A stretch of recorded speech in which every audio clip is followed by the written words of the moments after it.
Bonjour à tous et bienvenue dans cette vidéo qui traitera des transferts thermiques. On considère un système à la température Ts et un milieu extérieur au système de température Txt. Un transfert thermique a lieu uniquement si la température du système Ts est différente de la température du milieu extérieur Txt. Les transferts thermiques se font spontanément de la zone la plus chaude vers la zone la plus froide. À l'échelle microscopique, cela se traduit par un transfert d'énergie cinétique des entités les plus agitées vers celles moins agitées.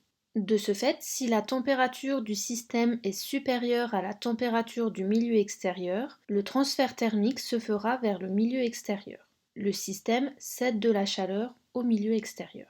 Dans le cas contraire, si la température du système est inférieure à la température du milieu extérieur, le transfert thermique se fera vers le système, le milieu extérieur cède de la chaleur au système.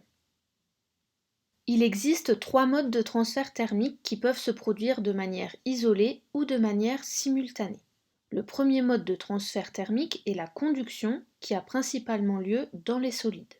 Lors de la conduction, l'agitation thermique se transmet de proche en proche dans la matière sans déplacement d'ensemble de celle-ci. Le deuxième mode de transfert thermique est la convection qui a lieu dans les fluides, c'est-à-dire les liquides ou les gaz. Lors de la convection, l'agitation thermique se transmet de proche en proche dans le fluide avec déplacement d'ensemble de celui-ci. Des courants de fluide circulent. Le dernier mode de transfert thermique est le rayonnement, qui peut se produire dans tout milieu matériel, mais également dans le vide. Lors du rayonnement, l'absorption et l'émission d'ondes électromagnétiques par la matière en modifient l'agitation thermique. Si l'on prend comme exemple une casserole d'eau que l'on chauffe sur une gazinière, l'augmentation de température de la poignée en métal de la casserole est due à la conduction, l'augmentation de température de l'ensemble de l'eau est due à la convection, et enfin, l'échauffement de l'ensemble de la casserole et de ses alentours est dû au rayonnement émis par les flammes de la gazinière.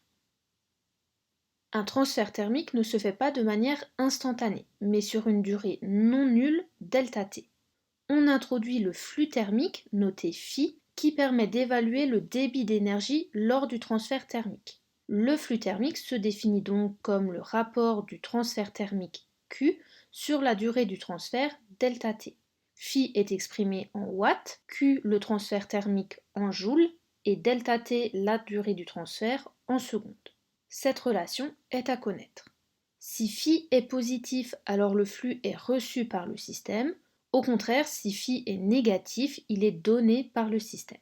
Le flux thermique peut aussi parfois être appelé puissance thermique, qui est alors notée grand PTH. On considère un transfert thermique qui s'effectue par conduction au travers d'une paroi entre le système et le milieu extérieur. Dans ce cas, le flux thermique Φ est proportionnel à la différence de température entre le milieu extérieur et le système ΔT. On a Φ égale à la température extérieure moins la température du système, divisé par RTH, la résistance thermique de la paroi. Le flux s'exprime en watts, la température extérieure et la température du système s'expriment soit en degrés Celsius, soit en Kelvin, et la résistance thermique de la paroi s'exprime en degrés Celsius par watt ou en Kelvin par watt. Cette relation est également à connaître. La résistance thermique, RTH, caractérise l'opposition d'un matériau au transfert thermique. Ainsi, plus la résistance thermique est grande, plus le matériau s'oppose au transfert thermique et plus le flux thermique est faible. La résistance thermique dépend de l'épaisseur de la paroi, de la surface d'échange entre les deux milieux et de la nature du matériau qui constitue la paroi. Pour finir, résumons les notions qu'il est important de retenir. Il existe trois modes de transfert thermique, la conduction, la convection et le rayonnement. La définition de chacun de ces modes doit être connue. Le flux thermique permet d'évaluer le débit d'énergie lors d'un transfert thermique. On a Φ est égal à Q divisé par ΔT. Lors d'un transfert thermique par conduction au travers d'une paroi, le flux Φ est égal à la différence de la température extérieure et de la température du système divisé par la résistance thermique. La résistance thermique d'un matériau caractérise l'opposition de ce matériau au transfert thermique. Je vous remercie d'avoir regardé cette vidéo et à bientôt!